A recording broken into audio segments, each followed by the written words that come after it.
So today I would like to tell you about my cringe story because like my whole story is cringe. The reason I'm doing that is that it's sort of a therapy video for myself, so that like in the future I have a permission, to be cringe and I don't cringe, and also to tell you like different solutions and the ways how I did cope with it, and how I think of my past stories right now. So basically my first ever cringe happened when I was around 12 years old, and that is my first YouTube career. I think that your childhood and your like early adolescence weren't lit and like weren't cool if you didn't at least attempt to hit your like 1,000 followers on YouTube and try to film some sketches and stuff, which I did. And I did it with my family, with my brother, with my cousins, and I think it started there. And by the age of 12 I got 1,000 followers on YouTube, and then my video got viral, and well, things got very, very bad, because everybody at my school, they got to know what I was doing, and the door to being a cool kid was really closed at that time. However, right now I always show those videos to my friends, especially when I'm drunk, because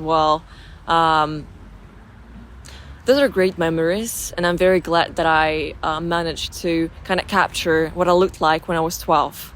At that time, I was going into my teenage years, and I really wanted older boys to like me. I wanted to be cool. I wanted to be like, to fit in, basically. And it wasn't possible after like my schoolmates knew what I was doing, that I was filming the sketches. They were actually really nice, for a 12-year-old kid, with a green screen and everything. The editing was really nice. But I think the important lesson that I've learned from that experience was that it's kind of sometimes cool to be not like others, and it's a good thing that even though I wasn't a cool kid, I still had some friends, some really nice, sincere friends with whom I could cringe all day long, and they would still be with me. So the next cringe of mine is nudes, and like that's a very, very, very sensitive topic for people, and I was very ashamed to kind of admit that it happened to me for a very long time. But it is essential that like people talk about it, especially like if you're a teenager and you're at school. Like this is very important to know that if your nudes are ever leaked, you're not the one to be blamed. That's a very important lesson to be learned. However, another important thing for myself, at least, that I learned, that like if you do some stuff, you still should be ready for the consequences that like you might face in the future. And it might be a little bit cruel, but I think it's realistic. The only thing that I probably regret is that picture that leaked, it wasn't nice. It was like very simple, and probably I would be more creative nowadays. And after some time, I still remember that story, like if it was a funny thing, to tell, also when I'm drunk.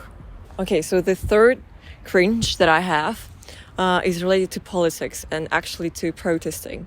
So I am from Russia, and I did protest in Moscow in beginning from 2018.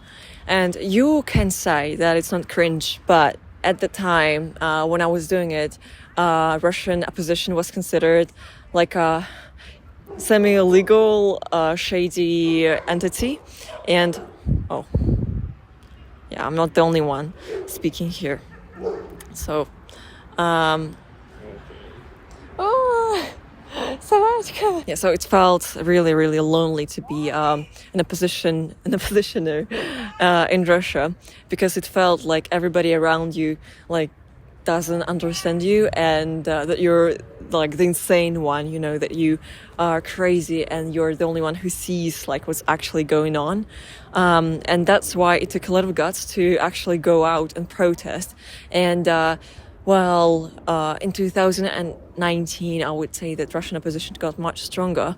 And when I went out, I saw like many people who were like eager to kind of speak up. And later the government became even stricter about this. So, it got harder and harder to actually speak up and go out. Another cringe is also about my art-related stories. For example, when I was about 15, I filmed a short film. I gathered a team and everything was like set up, but the result was shit. And that's why it didn't come out ever. And I felt sort of ashamed that I basically exploited people for nothing. And another cringe that happened was related to my project Nomads. Well, first of all, I created like a buy me a coffee campaign so that I would collect some money, for the project. Okay, you can't say that it's super cringe, but everything we collected was $500, and it was enough to kind of pay for a supervisor, but still it wasn't what I was expecting. And another cringe happened when I was pitching the project, because most of our pitches were really bad. But now I consider those mistakes and those cringes to be like a very necessary part of me learning how to actually do things. Now I want to tell you about like the lessons that I've learned from all of that cringe. The first lesson is that past doesn't define me. And basically, to deal with your past cringe, there are two ways. The first one is basically you take all of the past events, you take them together, you analyze them, and then you come up with a soup called childhood trauma, basically. But there is another way. Basically, the idea is that you untie your image, the image of who you are, from the story that you created about yourself. The reason why you do it, because this approach is very limiting, basically. There is no actual need to define who you are, especially in a one linear story. And this approach gives you an opportunity and a way of thinking that if the same situation happens to you again in the future, or like right now, you would behave differently, and you could like change the pattern, you could, feel differently, and it can end in a different result in the end. So you kind of give some space and some, spontaneity to what can happen with you. And also the fact that you are okay with being cringe is that, for example, how it happened to me.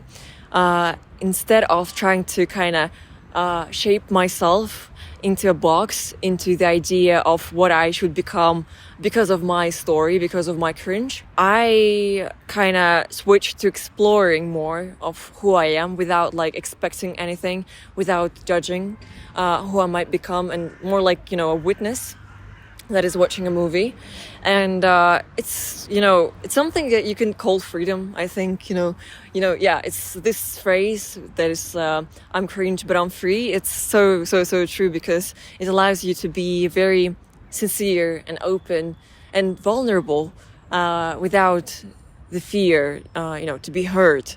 And so this video is sort of a permission for myself and for you to be cringe. Because I'm starting this channel, and in the past I had all those bad experiences, and hopefully now it turns out differently.